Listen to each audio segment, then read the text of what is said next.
Chess? Well, not exactly. Legacy's Allure? Yes!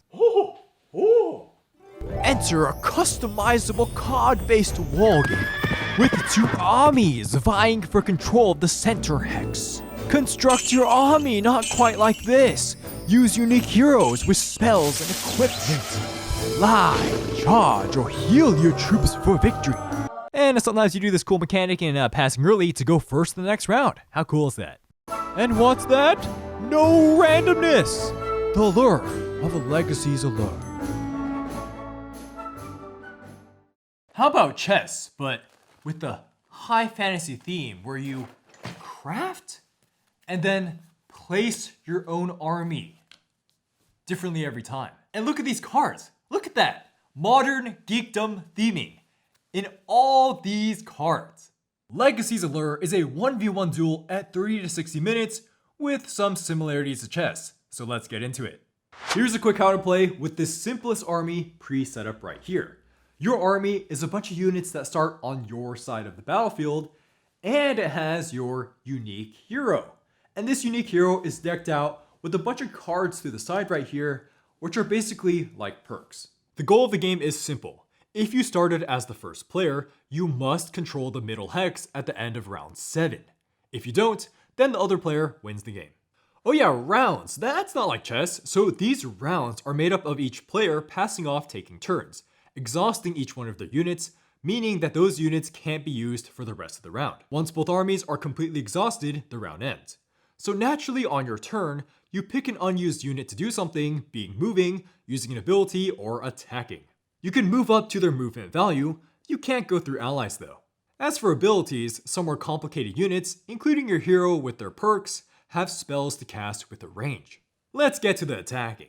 So if your unit is adjacent to something, you can do a melee attack, and that does damage to them equal to your unit's attack strength. If the target drops to 0 life from that, you have to move into that hex, like chess, and you're done. But, if the target survives the combat because HP is a thing in this game, they do an attack back at ya. Ouch, your unit takes 3 damage. You gotta be careful on attacking just whatever.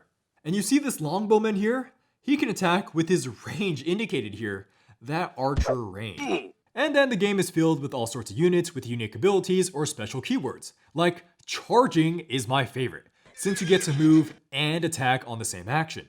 And then flying is one of the best counters to turtling units, as they can just fly over any defensive lines that may be set up. Once everyone has exhausted all their units, it's time for the next round. And whoever took the last action ends up going second in the next round. A cool way to manipulate this is to pass your turn, by not doing anything and exhausting a unit, essentially foregoing your action now to try to go first in the next round. And that's it! You will have a winner on this bloody battlefield by the end of the 7th round. And we'll get into drafting your very own army a bit later. Now on to the review, starting with the pros. First off, we really enjoy the visual design on the cards here. We have really good reason to suspect that a lot of our audience will feel at home looking at these. There is cool art not only on the 2 heroes, but also good detail on many of the supplementary units. These are looking pretty freaking cool, and this also includes the items you can equip to your hero. And the cards all feel great to sift through while you're making your army and move around on this clearly defined, cloth-feeling fold-out map.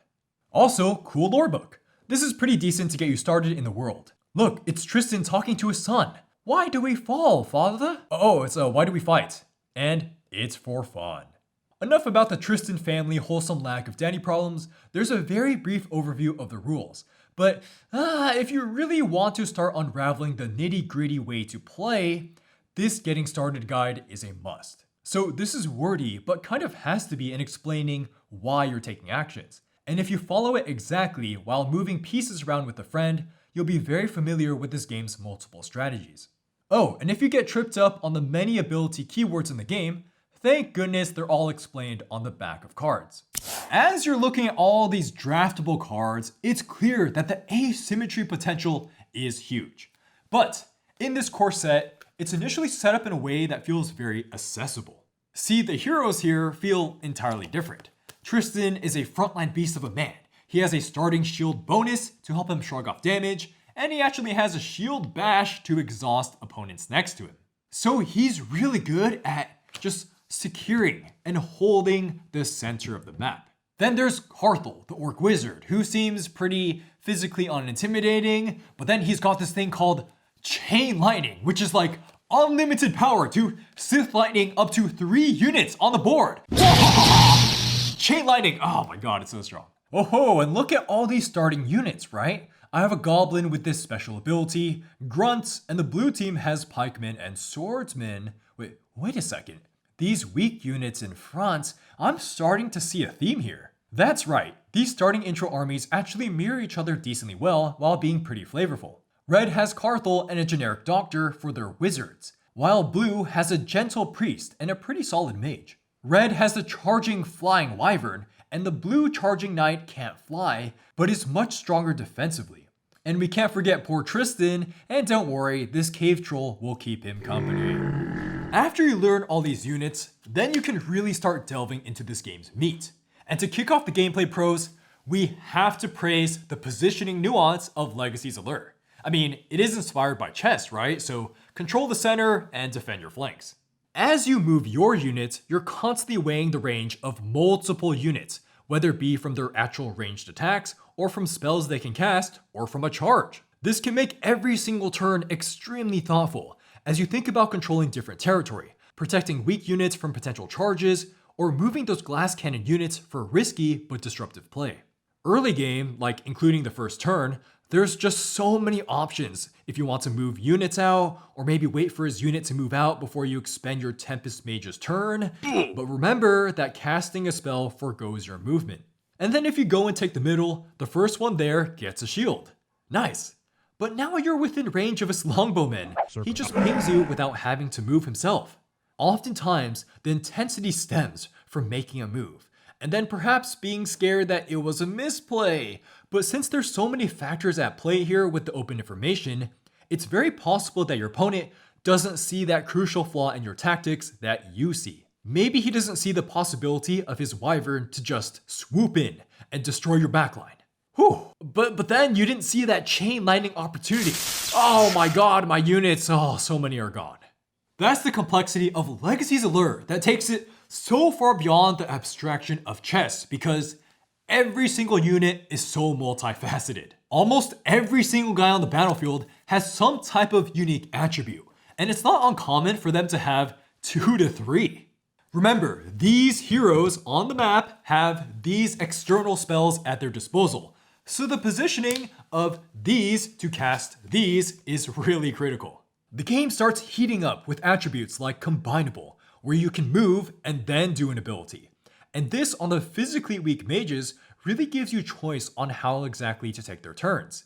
There's complex abilities like Arrest, where you can disarm a unit completely, not letting it do any physical damage at all, but casting this doesn't exhaust Tristan. But it costs mana. Chess doesn't have mana, right? Then you need to worry about the time limit of 7 rounds. Or it's a strategy to not kill everything, but play relative to time.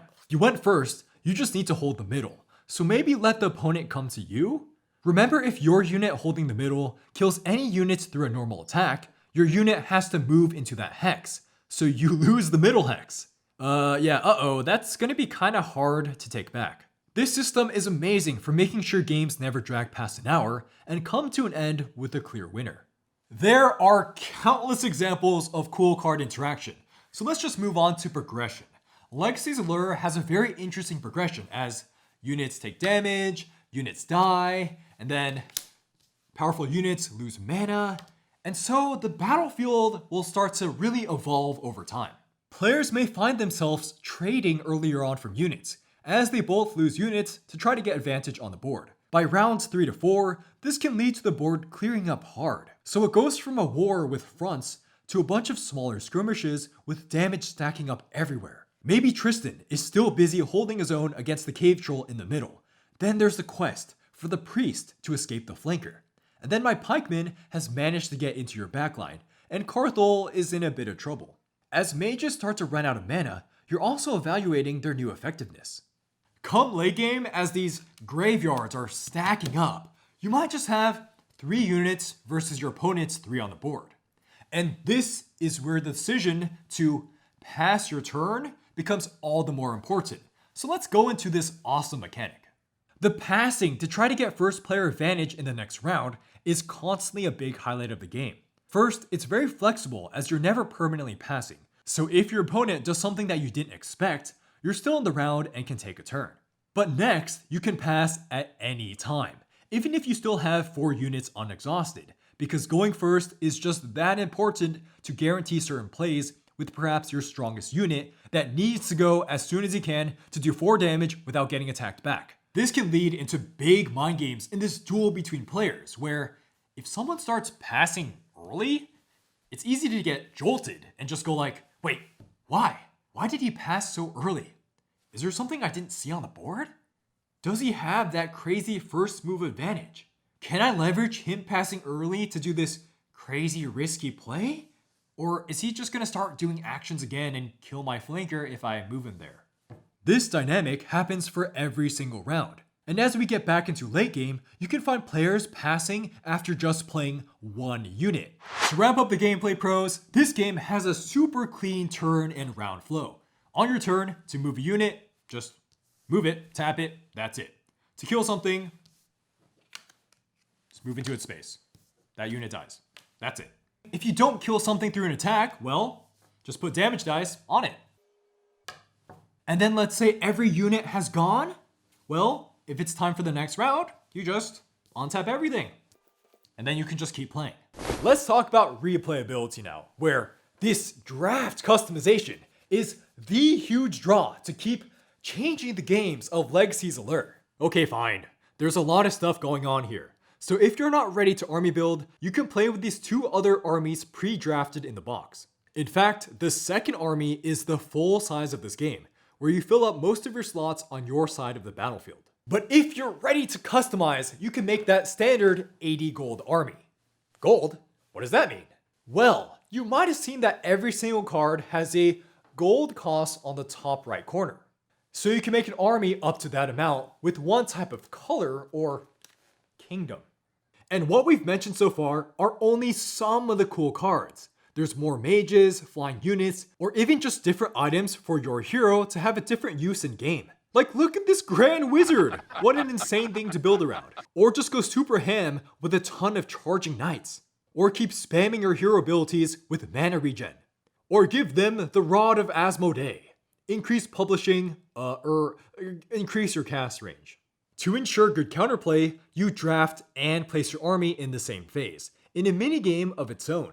So players alternate placing as many units as they want, equal to or exceeding their opponent's current gold, starting from the first player. This means that you're constantly analyzing your opponent's placement and unit type. Talk about your initial strategy being different, and then evolving as you see your opponent's map unravel. If your opponent drafts this annoying manticore that also bounces back physical damage to you, well, you probably want to bring in some offensive mages, or magical weapons. One type of army strategy that came to mind is with this dirt cheap vulture, who has 2 attack and 4 movement, but it can only charge units that are damaged. Okay, then you want to set some gold aside to grab this spell, which forces your opponents to damage a unit every time they cast a spell. Then the vulture can swoop in on their damaged unit. To wrap up the pros, this game has that gameplay meeting theme really well. It always manages to tell some sort of high fantasy story, with steadfast pikemen holding their own against charges, or maybe there's these priests just healing and dispelling debuffs from our hero Tristan in the midst of battle. Cons time. Now before we get into this is from this demo box that we've been sent, so changes may be coming in the future. First, we really missed out on not having more physical rules to help us clarify gameplay. This rule booklet is good to learn basics, not so good when talking about interactions in the game. Like, look at this area that explains drafting armies. There's no diagrams or examples whatsoever to clarify one of the most important elements of Legacy's Allure. Also, it doesn't clarify when you can't or can place your hero, since that is technically a 0 gold card. The absence of a physical fact really forced us to go online to the rules on the website, where some hot searching was used. Here's to assuming this keyword reference will make its way into a box in the future. The next con is this game mat. See, this folds up really nicely, but the problem is, because it's so thin, it tends to bunch up a lot during gameplay and move around, and that can make stuff get kind of messy. You really gotta make sure this isn't on a slippery surface underneath as it keeps bunching up. Now for the nitpicks. Let's go back to this game mat here. See, it doesn't particularly look too visually appealing for our eyes. There's just not quite enough points of interest to break up the color scheme here, especially for the middle hex. But hey, for this price point, we're not complaining too much. Then the rulebook is kind of low res for some reason that kind of irritated our eyes while reading. And the references on the back of each card also have this weird printing and are just way too small and reminding us of medicine bottles. We've been told that these won't be a problem later. So now it's time for a tentative score on Legacy's Allure because this is going to come out on Kickstarter and stuff will get changed around. So by critically evaluating the pros and cons, this is going to get a 8 out of 10. It is tentatively great. So Legacy's Allure is this bridging of taste from the epic fantasy of controlling wildly different units. And then with the tightness and perfect information, no nonsense, no randomness, chess. No decks, no card drawing, no dice rolling. It's just your army versus your opponent in a match of one action each as you deliberate each and every troop movement and attack. Then you have those juicy fantasy elements of flying units, mana to manage, and your singular hero. This is likely a dream come true for those who like the position-based gameplay of chess, but wanted different openings with varied units, and then the map-based objective and hex play is the cherry on top. In fact, so much complexity on top with all the different status conditions that you conflict on one another, different health values and ways to heal, so this just isn't capturing pieces left and right. Legacy's Allure invites a slow, careful play where units can fly or do AoE damage that is not a chess thing. Ouch. This is not any two-player fling. It requires a lot of careful thinking with how punishing it can be to move one unit to the wrong hex, or maybe you forget that your opponent had flying, and now your back row is in total chaos, but who is to blame for that? You. Since this game is attrition as you whittle down each other, the strongest you'll ever be is in the beginning. And that's when misplays matter the most, as you move out each unit that can have real consequences later.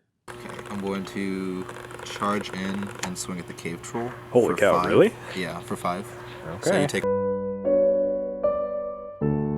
With so many unique units, and with all sorts of ways to dictate your army, Legacy's Allure is just full of rich board states that really get into how consistently tense matches feel. If something bad happens, like your AoE potential mage being wiped with full mana before your eyes, well, you should have saw it beforehand. And that also makes winning moves all the more satisfying as you outmaneuver one another. And with this type of system, with the customizable units, this core box is only scratching the surface of the meat in this game and what it has to offer you later. Just look at all these new decks. They bring in new factions with all sorts of new heroes, units, equipment, spells, basically whatever is here in the starter box and more. The card design potential is off the walls with stuff to manipulate on the map. Look at this hero that can pay mana to get more actions, or look at these two bears playing off of each other. I haven't gotten to try them yet, but my mind is going crazy thinking of this Blade Master dude just running in and slashing up things with all of his upgrades. But let's take a step back though. See, the big barrier to these deep, customizable two-player games is, well, having someone to play with. After all, to build up to those really brain-burning, gratifying tournament moves, you need that community of your own. And here, we had an idea that Legacy's Allure might be missing out on just posturing as a more hardcore game. Okay, think of games that started out pretty chill, like Super Smash Bros. That offered tons of goofy moments where you slowly learn the game at a friend hangout. Then afterwards, if players wanted something more, they could sit down and go to the practice room to delve in deep with combos and inputs. We really think Legacy's Allure would benefit from having an easier starting point like that. And how about a 4-player mode? That way board gamers can get roped in more. And this isn't hard to implement at all. Think of dropping the gold count to like 20, then having 2 teams of 2 trade off having turns, while still trying to control the middle. Only 3 units is so much easier to wrap your head around. And then later you can go like, I really like that unit. I wonder how this game would go if we each controlled 8 units, or 12, or 14. This more casual gameplay may not appeal at all to the hardcore 1v1 audience, and obviously some cards will have to get tweaked, but as a board game channel, we want to bring this up because a little bit of accessibility can help the addiction go down. Legacy's Allure is for me personally a 5 out of 10 average, but playing it over Tabletop Simulator is a good 7 out of 10. Also, for comparison's sake, I'd put chess at a terrible 2 out of 10 for personal fun, but then card games like Yu-Gi-Oh!, Hearthstone, and Magic, I'd put all of them around 7 or 8. Let's start with chess, which I find to be this exceptionally dry game where everything is way too rigid and all the fun has been heavily diminished by how much its strategy has been scrutinized. Legacy's Allure's gameplay is somewhat dry like chess, but the strategy is still leagues more fun to engage with because of how complex all the units can be. Plus, there's the fact that you get to build your own kingdom, meaning that the permutations of decisions to be made are incredibly vast in a way that promotes experimentation and player expression. But then, traditional TCGs allow me to do the same level of experimentation and player expression without the dry gameplay because they incorporate more RNG and hidden information, meaning that you have to be reevaluating strategies and decisions turn by turn from not only the cards that you draw, but also what you think is in your opponent's hand, which I personally just find to be more fun to engage with.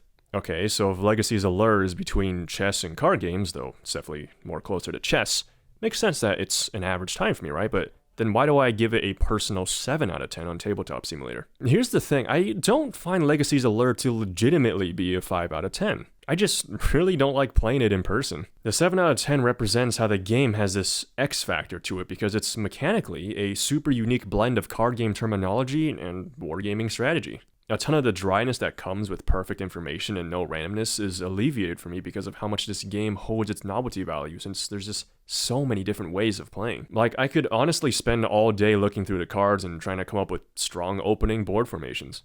Plus, the game is legitimately balanced well and has all these considerations built into the rules that are not only fun to play around, but also help keep the game running smoothly. But anyways, once we received the review copy and started playing in person, a lot of the annoyances of playing with physical components really started to just wear on me. On Tabletop Sim, because you can hover over cards to see their art and information all in perfect clarity, even their backs, the gameplay just felt so seamless to me. But then in person, it's a pain in the ass to reach over and look at any given upside down card from the opponent, because in real life, the board is massive. I still can't comfortably reach over to look at the cards closest to my opponent, like their hero abilities or their backline. This isn't even mentioning just how often cards will have dice on them to track everything from shield, health, mana, and whatever other stats effects need to be tracked, so we gotta move that off too. As a result, this ends up being a game that I feel plays much better in a digital medium, which is the opposite of games like Yu-Gi-Oh! And Magic that I feel play worse online. This is because in TCGs, you're able to do stuff on your opponent's turn, so constantly having to click to skip response, go to the next phase, and whatnot gets really annoying. Whereas in person, it's much easier to just stop your opponent and physically gesture with your cards. But also, I'm personally not really in the market for two-player games in general because every time we're playing games with friends, we always have a group of people over anyways. If the game had a 4-player mode, then that would obviously help, and would probably single-handedly shoot the game to like an 8 out of 10 if it's implemented well. But obviously, these are just some weird personal gripes that may not even be a problem for a lot of you out there. Because if you're okay with a ton of depth and don't mind playing a bunch to learn all the keywords or just constantly asking your opponent what their cards do and what their stats are, then Legacy's Allure will have phenomenal gameplay that isn't paywalled behind booster pack rares. If you've always wanted something like chess, but with that familiar card game layout of keywords, attack, and health, definitely give Legacy's Allure a shot. Because, goddamn, do I think these mechanics should be super well done. My personal score for Legacy's Allure is going to be a 6 out of 10, above average. The theme of this, with manticores flying around and heroic knights with armor galloping around, is totally to my liking. I kid you not, every time I play this game, I have a super dramatic time of just standing over my fantasy army, intuitively exhausting back and forth, kinda like I'm some Narnia commander. It is leaning on being too hardcore feeling for my taste, where the sheer consequence of moving any unit, well, kind of wherever you want is kind of analysis paralysis inducing. Complete open information is not really something I gravitate towards either. I like it when players have something a little extra hidden up their sleeves to spring on each other during gameplay.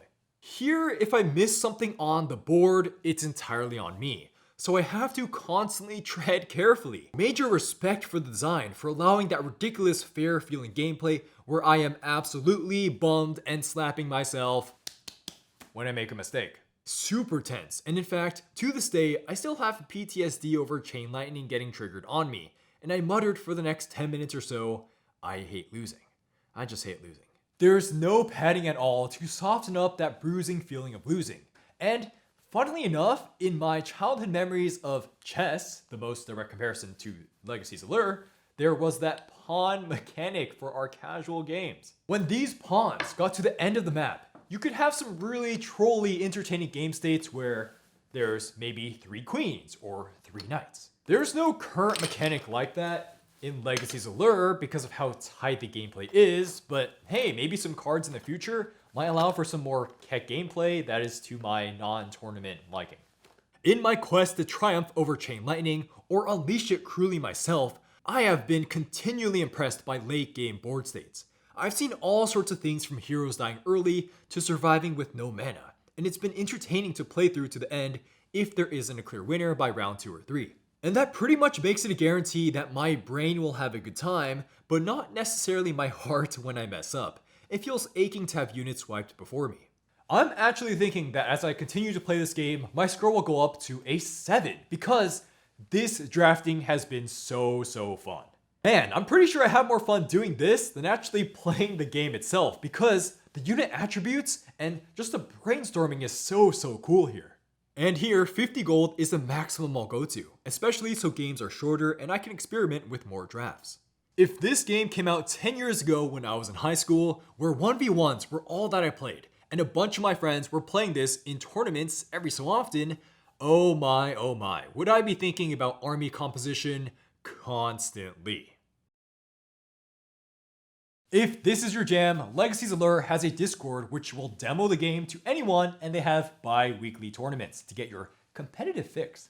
And of course, check out the Legacy's Allure Kickstarter page in the description below, or I'll put it on screen if it's up already. Thank you to our patrons for making videos like this possible. We got Manuel G, Brian C, Clifford H, Amber W, Max B, Bora, Jeremy MC, Charlie B, Quinton S, JMS, Travis R, Alvin Y, Vom CK, Ryan D, Jennifer L, Matt G, Spinner71, Ryan J, Brad G, Tiamo, Period, Mark A, James N, Evan B, Charles B Jr., Josh J, Baspar, Rado, Sophie, Rhino Z, Colin Allen, Hudson T, Pearson B, Omar F, MY, Ethan P, Bradley J, John C, Galvin V, Dark S, SS Co, Alex L, Rob R, 722, Dave F, Josh R, Pat, Cyril C, Ilwayne, Kyle M, Amir H, Right Left Spin, Keanu S, Awa Books, Kyle C, John P, Nicholas R, and Robin.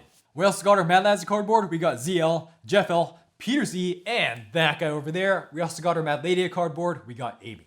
That was Legacy's Allure. Yeah, remember to like, comment, subscribe. I want to know what you think about games like these. Maybe any comparisons to chess you can think of. Bye-bye. See ya.